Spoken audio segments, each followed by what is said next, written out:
Senior strategic analyst, retired General Jack Keane. Size all of this up for us. What do you think is going on right now? Well, first of all, the big news last week was Wednesday when President Trump called Putin.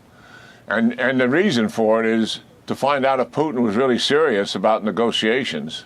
And, because Putin for months, as we've known, was not interested in any negotiations because in his mind, he's winning the war. So we got an answer. That answer was yes. Trump called Zelenskyy, told him that. And Zelensky's been told that he certainly is going to participate in these negotiations.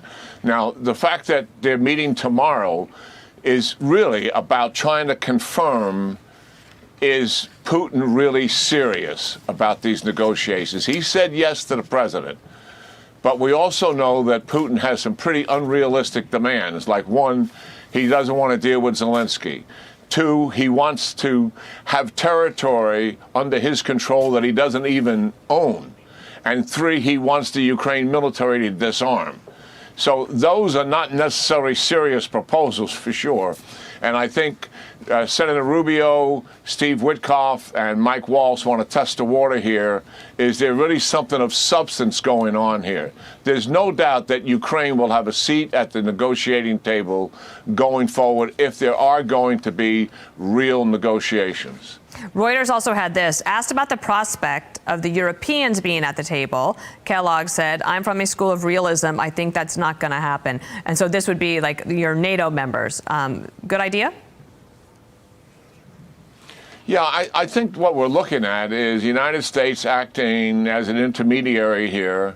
Obviously, Ukraine is a partner and an ally, and Russia is not. But the two principals are Ukraine and Russia. And you complicate it rather significantly by bringing the Europeans in. And there's still a sting remaining from the Minsk II deal that was negotiated in 2014, where the Europeans participated in that and kind of gave the farm away to Russia. And that sting is still out there.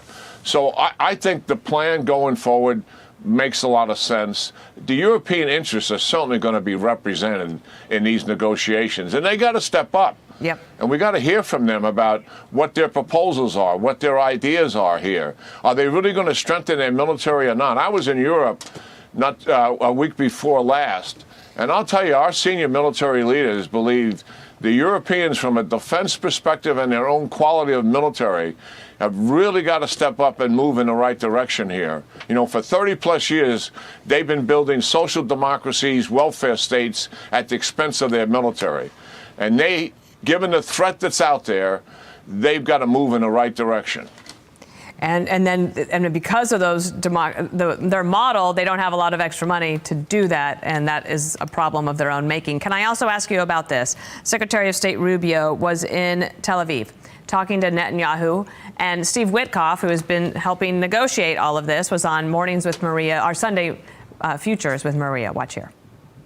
What I saw there was alarming. It's completely devastated. This affects, by the way, Phase 3, which is the theoretical reconstruction of Gaza. We're going to have to get to a reconstruction, but the devil will be in the details on the master plan, on how we examine everything subterranean, which has been blown up.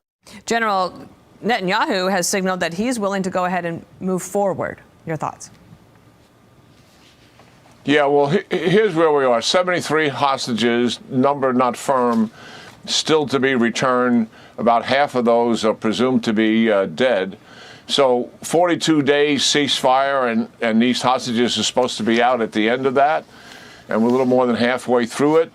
It remains to be seen. Phase 2 is under negotiations now, and this is the tough part, Dana. Phase 2 means Israel is completely out of Gaza, and Hamas is supposed to give up governance and disarm. Those two objectives are colliding with each other. I really see the fact that Netanyahu will have to go back into Gaza, hopefully the hostages are out, and make certain that Hamas is no longer in charge and destroy the remnants of what's there. That, I think, is still out there on the horizon. I don't believe Netanyahu has given up on that, and I believe President Trump will support him on that. And we were just showing some video over the weekend, in case anyone missed it, of the 3 hostages that were released. And they certainly, thankfully, looked in better shape than the ones from the week before. General Jack Keane, thank you. Good to have you on a Monday. Yeah, good talking to you, Dana. Have a wonderful week.